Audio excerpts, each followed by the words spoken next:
What they couldn't achieve with bombs and bullets, Israel's enemies now look to protests, boycotts, divestments, and sanctions to accomplish. As a person who spent much of his life speaking Hebrew, propagating murder is not an expression of free speech. The growing movement of anti-Israel extremists is pushing their hate-filled agenda in our nation's colleges and universities, churches, and even neighborhood stores. Sure, yeah, we're here because we're asking people not to buy Israeli goods. There's just a few products from Israel that are carried by Trader Joe's, but there's an international boycott against Israel. Their goal, the delegitimization of Israel.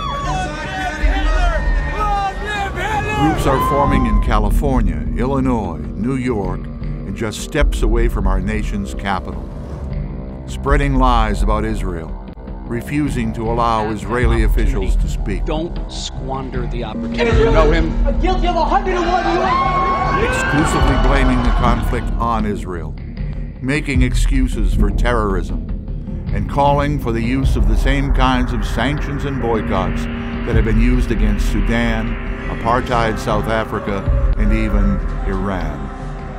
We've seen many of these attacks before, but this time these groups are well-funded, well-organized, articulate, and online.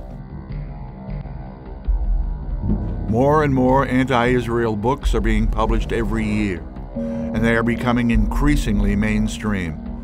They're lying about America's relationship with Israel and attacking Israel as the world's biggest bully.